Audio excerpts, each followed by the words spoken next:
Hello students, last lecture में हमने study किया था कॉन्सेप्ट ऑफ इलेक्ट्रिक पोटेंशियल के बारे में, जिसमें हमने ये बात पढ़ी थी कि एक इलेक्ट्रिक फील्ड के अंदर किसी भी पॉइंट पर इलेक्ट्रिक पोटेंशियल का मतलब ये होता है, मान लो हमारे पास ये एक पॉइंट चार्ज है प्लस क्यू और ये है उसका इलेक्ट्रिक फील्ड। तो इसके इलेक्ट्रिक फील्ड के अंदर किसी पॉइंट P पर इलेक्ट्रिक पोटेंशियल का मतलब क्या होगा, उस इलेक्ट्रिक फील्ड के फोर्सेस के अगेंस्ट अगर हम एक यूनिट पॉजिटिव चार्ज को इनफाइनाइट से उस पॉइंट P तक लेके आते हैं तो जो टोटल वर्क डन होगा that would represent the electric potential at that point. Repeat कर रहा हूँ बात को कि एक यूनिट पॉजिटिव चार्ज को इनफाइनाइट से एक गिवन पॉइंट तक against the electrostatic forces without any acceleration लाने में जितना वर्क डन करना पड़ेगा वो उस पॉइंट P के ऊपर इलेक्ट्रिक पोटेंशियल की वैल्यू को रिप्रेजेंट करता है। इस एक्सप्रेशन को हमने ऑब्टेन्ड किया था by deriving an expression for the work done in moving a unit positive charge from point A to B along any arbitrary path in an electric field, which is given by the negative of the line integral of electric field intensity between the given 2 points, and that was found to be equal to Q by 4 pi epsilon naught 1 by RA या 1 by R B minus 1 by R A, इसको represent कर रहा था। मतलब हमने जब an important property of the line integral of electric field intensity calculate किया था, उसमें हमारे पास आया था कि line integral of electric field intensity in moving a unit positive charge from one electric field intensity over any arbitrary path between the 2 points is given by the work done in moving a unit positive charge from point A to B against the electrostatic force, and that was found to be given by this expression। और इस expression से हमने ये बात obtained की थी कि इस लाइन इंटीग्रल की वैल्यू सिर्फ पोजीशंस ऑफ दीज पॉइंट्स के ऊपर डिपेंड करती है, पाथ फॉलोड के ऊपर डिपेंड नहीं करती। उसके बाद हमने डेराइव किया था कि ये जो एक्सप्रेशन है electric potential at point A जो था that represented by the Q by 4 pi epsilon nought R A, और पोटेंशियल एट पॉइंट B जो होगा that is given by Q by 4 pi epsilon nought R B. ये expression हमने obtained कर लिए थे। तो आज हम लोग इलेक्ट्रिक पोटेंशियल डिफरेंस के बारे में बात करेंगे। उसी आर्टिकल को हम दोबारा से डिराइव कर रहे हैं या यूज़ कर रहे हैं। As we know that the amount of work done in moving a unit positive charge from one point A to another point B in an electric field against the electrostatic force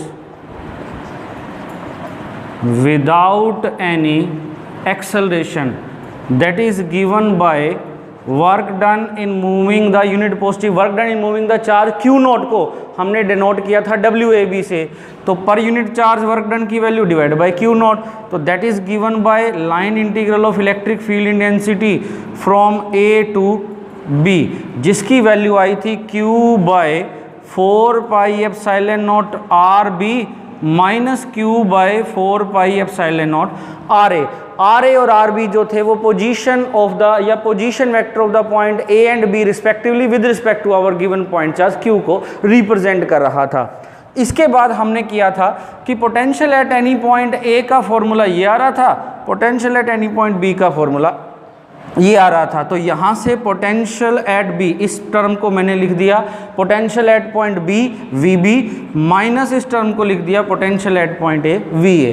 तो potential at B minus potential at A, and that represent the electric potential difference between points A and B. तो यहाँ से दो points के बीच में potential difference की जो वैल्यू आ रही है that is equal to the work done in moving a unit positive charge from one point to another point against the electrostatic force without any acceleration. So we may define the electric potential difference between any two points in an electric field as the amount of work done in moving a unit positive charge from one point to other against the electrostatic forces without any acceleration। मतलब electric field के अंदर किन्हीं दो points के बीच में electric potential difference का मतलब एक यूनिट पॉजिटिव चार्ज को एक पॉइंट से दूसरे पॉइंट तक, अगर इलेक्ट्रिक फील्ड ए से बी की तरफ है तो यूनिट पॉजिटिव चार्ज को हमें बी से ए की तरफ मूव करवाना है। मतलब against the electrostatic forces move करवाने पर यूनिट पॉजिटिव चार्ज को जितना वर्क करना पड़ेगा उन दो पॉइंट्स के बीच में that is said to be the potential difference between the two points. अगर हम इसके एसआई यूनिट की बात करें तो potential difference between the two points का जो एसआई यूनिट होता है that is same as that of the electric potential that is 1 volt. तो SI unit of electric potential difference is 1 volt. तो अगर हम 1 वोल्ट को डिफाइन करना चाहते हैं तो जैसा कि एसआई यूनिट की डेफिनेशन में हम लोग ये बात कहते हैं कि अगर किसी भी डेराइव्ड क्वांटिटी का एसआई यूनिट डिफाइन करना हो तो उसके फॉर्मूले में जितनी भी क्वांटिटीज़ हैं सबके एसआई यूनिट वहाँ पर पुटअप करके हम उसको ऑब्टेन कर सकते हैं। तो पोटेंशियल डिफरेंस का unit 1 volt that is equal to क्या होता है work done divided by the charge. Work done का फॉर्मूला होता का एसआई यूनिट होता है जूल और चार्ज का एसआई यूनिट होगा coulomb. So this can be written as 1 joule per coulomb. तो इट मीन्स इलेक्ट्रिक फील्ड के अंदर किन्हीं दो पॉइंट्स के बीच का जो पोटेंशियल डिफरेंस है वो 1 वोल्ट कहलाएगा अगर 1 कूलम चार्ज को इलेक्ट्रोस्टैटिक फोर्सेस के अगेंस्ट मूव करवाने में 1 जूल वर्क परफॉर्म करना पड़े then the potential difference between the two points is said to be 1 volt. So therefore the definition of 1 volt. So the potential, electric potential difference between two points is said to be 1 volt if 1 joule of work has to be done in moving a charge of 1 coulomb from one point to another against the electrostatic forces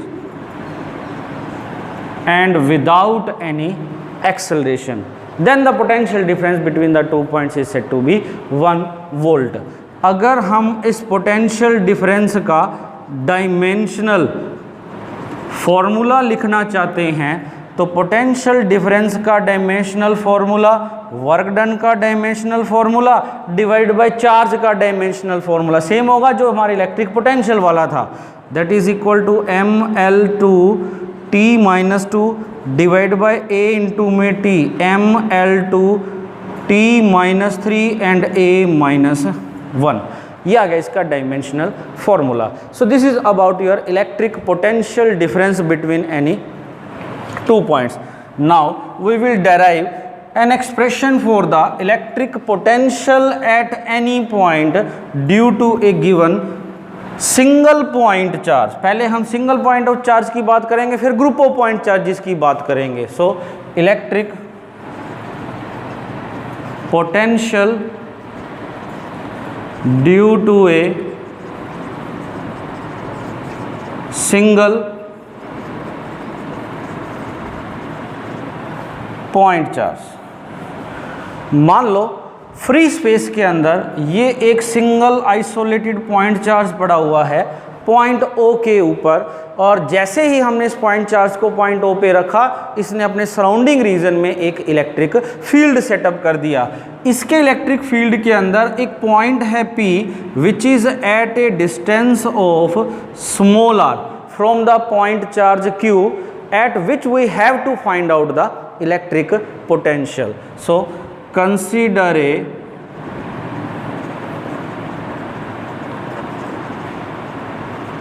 point charge plus Q located at point O in the free space, and let P be a point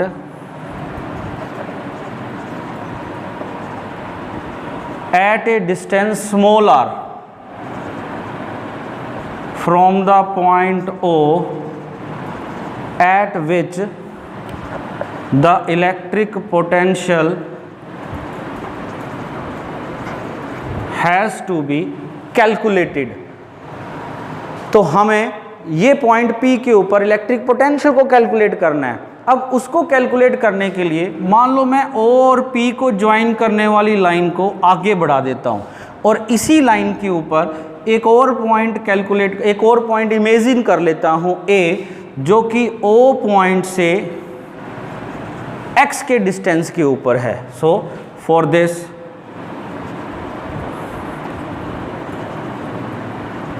imagine a point A on the line OP produce, मतलब OP को आगे बढ़ाया हुआ है, उस line पे माना है, at a distance X from the point O. So therefore the electric field intensity at point P due to this point charge, इस पॉइंट चार्ज के कारण पॉइंट A पर जो इलेक्ट्रिक फील्ड इंटेंसिटी की वैल्यू होगी, एक सिंगल पॉइंट चार्ज के कारण फील्ड इंटेंसिटी का formula Q by 4 pi epsilon naught into में डिस्टेंस के स्क्वायर। अब पॉइंट A का O से जो डिस्टेंस है वो है x, तो यहाँ पर x स्क्वायर होगा। क्योंकि ये पॉजिटिव चार्ज हमने कंसीडर किया, इसलिए इसके कारण इलेक्ट्रिक फील्ड इंटेंसिटी की जो डायरेक्शन होगी that will be radially outward. Radially outward का मतलब दोनों पॉइंट्स को ज्वाइन करने वाली लाइन के अलोंग और आउटवर्ड एक्ट करती हुई होगी। तो डायरेक्शन along OA प्रोड्यूस्ड मतलब रेडियली आउटवर्ड होगी। अब मान लो मैं एक यूनिट पॉजिटिव चार्ज को A से B तक लेके आ रहा हूं, जहां पर A और B के बीच का डिस्टेंस है dx, और B पॉइंट जो है वो पॉइंट Q के क्लोजर है। So then the small amount of work done in moving a unit positive charge from point A to B where AB is equal to dx, जहां पर AB की value है dx के जितनी। तो इस small amount of work done की value क्या होगी? यूनिट पॉजिटिव चार्ज को मैं मूव करवाना चाह रहा हूं ए से बी की तरफ, मतलब towards the given point charge, और इलेक्ट्रिक फील्ड लग रहा है away from the point charge, तो इट मीन्स मैं उसको फील्ड के अगेंस्ट मूव करवाना चाह रहा हूं। अब वर्क डन का फॉर्मूला जो होता है दैट इज फोर्स और डिस्प्लेसमेंट की डॉट प्रोडक्ट। हम लोग यूनिट पॉजिटिव चार्ज को मूव करवाना चाह रहे हैं, तो फोर्स की जो वैल्यू होगी, electric field intensity is according to the definition of field intensity, electric field intensity is the force per unit positive charge, और यूनिट चार्ज को मूव करवाना चाहते हैं तो फोर्स ऑन यूनिट चार्ज की वैल्यू किसकी इक्वल होगी, इलेक्ट्रिक फील्ड इंटेंसिटी के इक्वल। तो फील्ड इंटेंसिटी और डिस्प्लेसमेंट की डॉट प्रोडक्ट, फील्ड इंटेंसिटी की डायरेक्शन है रेडियली आउटवर्ड और डिस्प्लेसमेंट की डायरेक्शन है रेडियली इनवर्ड, तो दोनों की डायरेक्शन एक दूसरे के अपोजिट है, तो एंगल थीटा की वैल्यू क्या होगी दोनों के बीच में, 180 degree. So in the scalar form we can write it as magnitude of field intensity magnitude of displacement into में कोस ऑफ 180, क्योंकि फील्ड इंटेंसिटी और डिस्प्लेसमेंट दोनों की डायरेक्शन एक दूसरे के अपोजिट है। अब यहां से कोस 180 की वैल्यू होती है -1, तो माइनस ई इंटू में dx। अब क्वेश्चन ये राइज होता है कि हम लोग ऐसा कर क्यों रहे हैं, उसका आंसर ये है क्योंकि हमें electric potential at any point P निकालना है, और इलेक्ट्रिक पोटेंशियल का मतलब होगा work done in bringing a unit positive charge from infinite to the given point against the electrostatic force without any acceleration. इसलिए मैं यहाँ पर जो यूनिट चार्ज को मूव करवाने के लिए small amount of work done निकाल रहा हूँ, वो against the electrostatic forces calculate करने की कोशिश कर रहा हूँ। दूसरी बात, फोर्स की वैल्यू मैंने इलेक्ट्रिक फील्ड के कारण जो आउटवर्ड फोर्स है उतना ही लिया है, यानी कहने का मतलब अगर इलेक्ट्रिक फील्ड के फोर्स की बात करें वो तो उसको चार्ज को आउटवर्ड मूव करवाना चाहता है, मैं इनवर्ड मूव करवाना चाहता हूँ, तो हमें एक एक्सटर्नल फोर्स अप्लाई करना पड़ेगा अगेंस्ट द इलेक्ट्रिक फोर्सेस, और उस फोर्स की वैल्यू मैं इलेक्ट्रिक फील्ड के फोर्स के एग्जैक्टली इक्वल ले रहा हूं। उसका बेनिफिट क्या होगा कि अप्लाइड फोर्स और force due to electric field दोनों इक्वल हो गए, नेट फोर्स की वैल्यू होगी 0, तो जब पार्टिकल ए से बी की तरफ आएगा उसके ऊपर एक्सेलरेशन की वैल्यू भी 0 होगी, जो हमारी डेफिनेशन में है। तो हमने ए से बी तक एक स्मॉल पाथ सेगमेंट लिया against the electrostatic force without acceleration, work done calculate कर लिया। हमें निकालना है इनफाइनाइट से पॉइंट पी तक लाने में वर्क डन यूनिट चार्ज को ही, तो इसके कैलकुलेट करने के लिए हम क्या करेंगे, इस एक्सप्रेशन को इंटीग्रेट कर देंगे over the whole path from infinite to the point P। So therefore the total work done in bringing a unit positive charge from infinite to the point P against the electrostatic force without an acceleration, and that is obtained by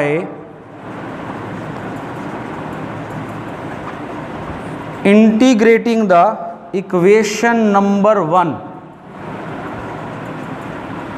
with the limits infinite to r. कैसे, total work done की value integration of dw from infinite to point P that is equal to minus of integration E into में dx।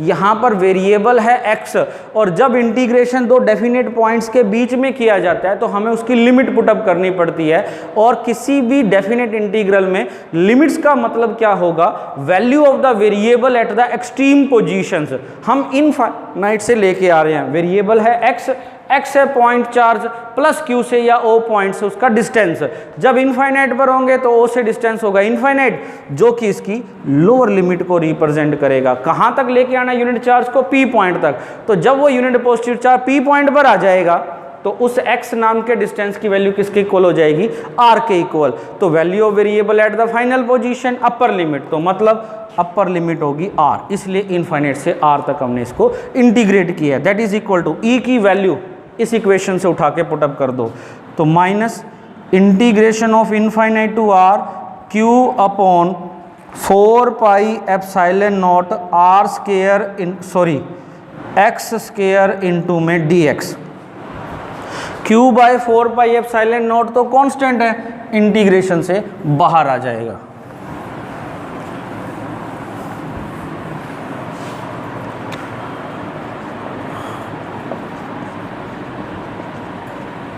Integration of x raise to power -2 dx from infinite to r -q/4πε0। और जब integration ऐसा आए x raise to power some power का integration करना हो तो power में एक ऐड और उसी से डिवाइड, तो x raise to power -2 + 1 divided by -2 + 1 lower limit upper limit, minus sign, ये -2 + 1 -1 बार माइनस का साइन कैंसल, तो q/4πε0 x raise to power -1 बचेगा यहाँ पर। x रेस टू पावर -1 का मतलब 1/x infinite to r, upper limit minus में लोअर लिमिट, पुटअप करो value of the function at upper limit minus value of the function at lower limit, तो 1/x की जगह 1/r -1/इनफाइनाइट, 1/इनफाइनाइट की value होगी 0, तो हमारे पास बच गया q/4πε0r। तो work done in moving a unit positive charge from infinite to point P against the electrostatic force without any acceleration is given by this expression. और ये वर्क डन जो होगा this would represent the electric potential at point P due to the charge plus Q। तो किसी एक given point charge के कारण, एक सिंगल पॉइंट चार्ज के कारण एक पॉइंट P पर इलेक्ट्रिक पोटेंशियल का फॉर्मूला क्या रहा है, q/4πε0r। एक गिवन चार्ज के लिए q की वैल्यू कांस्टेंट, ε0 अगर फ्री स्पेस की बात करें तो ε0 की वैल्यू कांस्टेंट, तो v की जो वैल्यू होगी that is inversely proportional to r। मतलब अगर हम इलेक्ट्रिक पोटेंशियल का वेरिएशन स्टडी करते हैं with respect to distance from the given point charge, एक गिवन पॉइंट चार्ज से डिस्टेंस के कारण पोटेंशियल के वेरिएशन की बात करें तो वो कैसा होगा, उसके लिए मान लो मैं एक ग्राफ प्लॉट करना चाह रहा हूं जहां पर डिस्टेंस को हॉरिजॉन्टल एक्सिस के लॉन्ग और इलेक्ट्रिक पोटेंशियल को वर्टिकल एक्सिस के लॉन्ग ले रहा हूं, तो जब r की वैल्यू अप्रोचेस टू 0 होगी तो पोटेंशियल की वैल्यू क्या होगी, इनफाइनाइटली लार्ज। इसलिए यहां पर जो कर्व होगा वो असिम्प्टोटिकली इसको टच करेगा ओवर द वर्टिकल एक्सिस। जैसे जैसे r बढ़ता जाएगा पोटेंशियल की वैल्यू कम होती चली जाएगी and becomes 0 when r approaches to infinite. तो जब r इनफाइनाइट को अप्रोच करेगा तब पोटेंशियल की वैल्यू 0 होगी। मतलब पोटेंशियल की वैल्यू 0 कहाँ होगी, इनफाइनाइट पर। मतलब ये कर्व हॉरिजॉन्टल एक्सिस को टच करना चाहिए इनफाइनाइट पर, इसलिए मैंने इसको ऑलमोस्ट इसके पैरेलल कर दिया। So therefore at the infinite position the potential becomes equal to 0।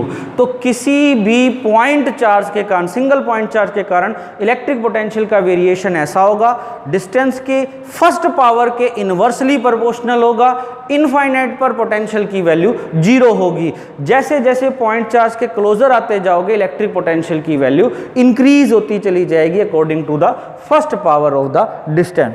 Clear है बात। दूसरी खास बात, अगर हम इस पॉइंट चार्ज प्लस Q से पोटेंशियल की वैल्यू निकालते हैं ऐसे पॉइंट्स पर जिन सभी पॉइंट्स के लिए R की वैल्यू सेम हो, मतलब ऐसे पॉइंट्स जो पॉइंट चार्ज प्लस Q से इक्वल डिस्टेंसेस पर हों, उन सभी पॉइंट पर पोटेंशियल की वैल्यू क्या होगी, ये कांस्टेंट R सबके लिए मैंने सेम मान लिया, तो पोटेंशियल की वैल्यू भी क्या आएगी, सेम। मतलब ये हुआ कि एक गिवन पॉइंट चार्ज से, एक सिंगल पॉइंट चार्ज से ऐसे पॉइंट्स जो सारे सेम डिस्टेंस पर हो उन सब के ऊपर पोटेंशियल की वैल्यू क्या होगी, सेम आएगी। अब एक गिवन पॉइंट से ऐसे पॉइंट्स का लोकस ढूंढो जिन सभी पॉइंट्स का डिस्टेंस इस पॉइंट से सेम हो। तो एक the locus of all the points locating at the same distance from a given point that is said to be circle in 2 dimension, और 3 dimension में वो क्या होगा, sphere। मतलब अगर हम पॉइंट चार्ज Q को सेंटर मान के और R को रेडियस मान के एक स्फीयर ड्रॉ करते हैं तो इस स्फीयर की सरफेस का हर एक पॉइंट 3 डायमेंशन में, तो हर एक पॉइंट जो होगा वो इस पॉइंट चार्ज प्लस Q से जो होगा सेम डिस्टेंस पर होगा। सेम डिस्टेंस पर होगा तो सभी के ऊपर पोटेंशियल की वैल्यू होगी सेम। इलेक्ट्रिक पोटेंशियल सेम होने का मतलब एक स्फीयर की सरफेस के हर एक पॉइंट के ऊपर पोटेंशियल की वैल्यू होगी same. That's why we can say that electric potential due to a single point charge is spherically symmetric।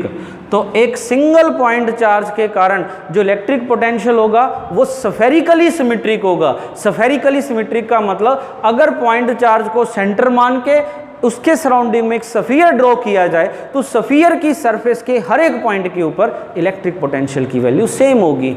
पर अगर हम एक स्फीयर से दूसरे स्फीयर पे जाएंगे तो डिस्टेंस r की वैल्यू चेंज हो जाएगी। तो एक स्फीयर की सरफेस के हर एक पॉइंट पर पोटेंशियल सेम, दूसरे स्फीयर की सरफेस के हर एक पॉइंट पर पोटेंशियल सेम, पर एक से दूसरे स्फीयर पर जाने पर पोटेंशियल की वैल्यू चेंज होगी। इसलिए हम स्फेरिकली सिमेट्रिक वर्ड यूज करते हैं। तो कई बार ये क्वेश्चन पूछ लिया जाता है एक एक नंबर में एक्सप्रेशंस के अलावा किसके अकॉर्डिंगली चेंज होता है potential, first power, second power, etcetera. Spheric किस तरह की सिमेट्री होती है, स्फेरिकली सिमेट्री, इनफाइनाइट पर पोटेंशियल की वैल्यू कितनी होगी, पॉइंट चार्ज के जीरो डिस्टेंस पर पोटेंशियल की वैल्यू कैसी होगी, और ग्राफ का वेरिएशन कैसा आएगा with respect to the distance from the given point charge. So this is about your expression for the electric potential due to a single point charge. अब हम लोग डेराइव करेंगे an expression for the electric potential at a point due to a group of point charges. मान लो हमें n number of point charges का एक system दिया गया है, उस पूरे n नंबर ऑफ चार्जेस के कारण हमें एक सिंगल पॉइंट P के ऊपर इलेक्ट्रिक पोटेंशियल की वैल्यू को कैलकुलेट करना है। और हमें पता है कि जब भी इस तरह की प्रॉब्लम आती है तो हमें क्या करना होता है, हमें सुपरपोजिशन प्रिंसिपल अप्लाई करना होगा। तो electric potential at a point due to a point charge की जो वैल्यू होगी that is given by the algebraic sum of the electric potential at the given point due to the number of individual charges। अलग अलग charges के कारण potential निकालेंगे, सभी potentials का algebraic sum लेंगे। यहाँ पर वेक्टर सम नहीं लेंगे, कारण क्योंकि electric potential work done per unit charge है, ये एक तरह का वर्क डन है और वर्क डन एक स्केलर क्वांटिटी होता है। That's why we can say that electric potential is a scalar quantity, और स्केलर क्वांटिटीज का algebraic सम लिया जाता है। पर एक खास बात और है, potential due to positive charge लिया तो फॉर्मूला आया Q by 4 pi epsilon naught R। अगर चार्ज पॉजिटिव पोटेंशियल पॉजिटिव, अगर चार्ज नेगेटिव होता तो पोटेंशियल की वैल्यू भी क्या होगी, नेगेटिव। मतलब पॉजिटिव चार्ज के लिए इलेक्ट्रिक पोटेंशियल की वैल्यू होगी पॉजिटिव, और नेगेटिव चार्ज के कारण किसी एक पॉइंट के ऊपर इलेक्ट्रिक पोटेंशियल की वैल्यू होगी नेगेटिव। कारण सिंपल सा है, जब हमने एक्सप्रेशन ड्राइव किया तो जब हम ए से बी की तरफ लेके जा रहे हैं, अगर पॉजिटिव चार्ज है तो इलेक्ट्रिक फील्ड इंटेंसिटी की डायरेक्शन आउटवर्ड, डिस्प्लेसमेंट की डायरेक्शन थी इनवर्ड, थीटा की वैल्यू आई थी 180, तो small amount of work done का फॉर्मूला आया था -EdX, कारण क्योंकि cos 180 लिया था। अगर ये नेगेटिव पॉइंट चार्ज होता तो इलेक्ट्रिक फील्ड इंटेंसिटी की वैल्यू की डायरेक्शन होती रेडियली इनवर्ड, तो फील्ड इंटेंसिटी और डिस्प्लेसमेंट दोनों की डायरेक्शन हो जाती सेम, थीटा की वैल्यू 0, cos 0 की वैल्यू आती 1 प्लस का, तो यहाँ पर प्लस का साइन आता, फिर वो r⁻² x⁻² -2 + 1, वहाँ से माइनस का साइन यहाँ पर आ जाता, पोटेंशियल की वैल्यू आ जाती नेगेटिव। तो मतलब कहने का ये हुआ, एक पॉजिटिव पॉइंट चार्ज के कारण एक पॉइंट के ऊपर इलेक्ट्रिक पोटेंशियल पॉजिटिव होगी, नेगेटिव पॉइंट चार्ज के कारण पोटेंशियल की वैल्यू नेगेटिव आएगी। तो जब हम एक ग्रुप ऑफ पॉइंट चार्जेस के कारण एक पॉइंट P पर नेट इलेक्ट्रिक पोटेंशियल कैलकुलेट करेंगे तो that is given by algebraic sum of the electric potentials due to the individual charges. और जब इंडिविजुअल चार्जेस की पोटेंशियल्स का अलजेब्रिक सम लेना है तो हमें उनके साइन को भी कंसीडर करना है। मतलब पॉजिटिव चार्ज के कारण पोटेंशियल की वैल्यू पॉजिटिव लेनी है, नेगेटिव चार्ज के कारण पोटेंशियल की वैल्यू नेगेटिव लेनी है, सभी को ऐड नहीं कर लेना है। अगर कोई पॉजिटिव चार्ज है तो उसकी पोटेंशियल प्लस में आएगी, अगर वो नेगेटिव चार्ज है तो उसकी पोटेंशियल माइनस में आ जाएगी। So electric potential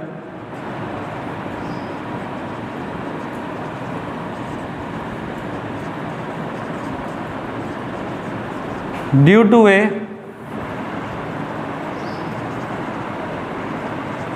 group of point charges, for that consider a system of n point charges consisting of n number of point charges q1 q2 q3 q4 up to qn। n number of point charges का एक system मान लिया और ये एक point P है जहां पर हमें इस system of n point charges के कारण नेट इलेक्ट्रिक पोटेंशियल को कैलकुलेट करना है। मान लो Q1 पॉइंट चार्ज का P से जो डिस्टेंस है वो है R1, Q2 का P से जो डिस्टेंस है वो है R2, Q3 का P से जो डिस्टेंस है वो है मान लो R3, Q4 का डिस्टेंस जो है वो है R4 और Qn का जो डिस्टेंस है पॉइंट P से वो है मान लो Rn। ठीक है, तो total potential according to superposition principle at point P is given by the potential at P due to the first point charge plus potential at P due to second point charge plus potential at P due to third and up to nth point charges. Algebraic sum लेना है हमें यहाँ पर इन सभी का, क्योंकि ये potential एक स्केलर क्वांटिटी है। अब potential at point P due to the Q1 charge होगा, that is given by Q1 upon 4 pi epsilon nought R1। Second point charge के कारण पोटेंशियल की value Q2 upon 4 pi epsilon nought R2। Third point charge के कारण potential Q3 by 4 pi epsilon nought R3 up to potential due to nth point charge is given by Qn by 4 pi epsilon not Rn। सबकी value इस expression में put up करो। हमने अगर सारे positive charges माने तो सबकी वैल्यू पॉजिटिव हो सकता है, इसमें 2 और 3 जो वो नेगेटिव हो। अगर ये नेगेटिव है तो यहाँ पर -Q2 -Q3 आएगा, तो यहाँ एक्सप्रेशन में ये वाली टर्म्स माइनस की हो जाएंगी, नेगेटिव की हो जाएंगी। तो टोटल पोटेंशियल का फॉर्मूला 1/4 पाई एप्सिलॉन नॉट सभी में कॉमन, अंदर रह जाएगा Q1 bye R1 plus Q2 bye R2, या हम ये कह देते plus Q3 by R3 and up to Qn by Rn। 1/4 pi epsilon naught summation i is equal to 1 to n Qi by Ri। ये expression आ जाएगा potential due to a group of point charges के कारण। In terms of position vector अगर हम calculate करना चाहते हैं तो अगर मैं ये मान लूँ R0 is the position vector of point P, R1 R2 R3 up to Rn are the position vector of the point charges Q1 Q2 Q3 up to Qn respectively. मतलब Q1 पॉइंट चार्ज की electric potential का position vector है R1, Q2 का position vector है R2, Q3 का position vector है R3 and so on. In that condition हमें अगर 1 और 0 के बीच का डिस्टेंस लेना पड़ेगा तो एक तरह से क्या होगा R10 और ट्रायंगल ऑफ वेक्टर एडिशन। एक सिंपल सा एग्जांपल ले रहा हूँ इसको एक्सप्लेन करने के लिए। मान लो ये ith position ith point charge है Qi, ये हमारा पॉइंट है P, इसका पोजीशन वेक्टर है Ri, P पॉइंट का पोजीशन वेक्टर है R0। तो हमें i और 0 के बीच का डिस्टेंस कैलकुलेट करना है, तो इसकी वैल्यू जो आएगी ट्रायंगल ऑफ वेक्टर एडिशन से OAP के अंदर, OA और AP हो गए सेम ऑर्डर में, OP हो गया रिवर्स, तो OP is equal to OA plus AP। तो यहाँ से AP की जो वैल्यू आएगी OP माइनस OA। OP की वैल्यू कितनी है R0, OA की वैल्यू है Ri, तो R0 माइनस Ri, सिंपल। तो ये वैल्यू यहाँ पर पुटअप करेंगे पोजीशन वेक्टर की टर्म में 1/4 pi epsilon naught summation i is equal to 1 to n Qi by Ri क्या है ith पॉइंट चार्ज और P पॉइंट के बीच का डिस्टेंस, सिर्फ मैग्नीट्यूड ले रहे हैं तो इसलिए पोजीशन वेक्टर की टर्म में R0 माइनस Ri का magnitude. This is about the expression for the electric potential at a point due to group of point charges. Similarly, we can derive the expression for electric potential at a point due to a continuous charge distribution, linear charge distribution, surface charge distribution और volume charge distribution. वो same expression हो गए जैसा हमने electric field intensity के लिए निकाला था, बस फर्क यहाँ आएगा डिनोमिनेटर में आर स्क्वायर की जगह आर आ जाएगा, तो डी क्यू बाई आर का इंटीग्रेशन। लीनियर चार्ज के लिए डी क्यू की वैल्यू आएगी लैम्डा डी एल, सरफेस के लिए डी क्यू की वैल्यू आएगी सिग्मा डी एस, और वॉल्यूम चार्ज डिस्ट्रीब्यूशन के लिए डी क्यू की वैल्यू आ जाएगी रो डी वी के इक्वल। तो इस तरह से हम लोग ये कॉन्टिन्यूस चार्ज डिस्ट्रीब्यूशन का एक्सप्रेशन कर सकते हैं, वो आप लोग अपने आप करोगे। सो this is about the electric potential at a point due to a number of point charges, single charge and continuous charge distribution. That's about today's lecture.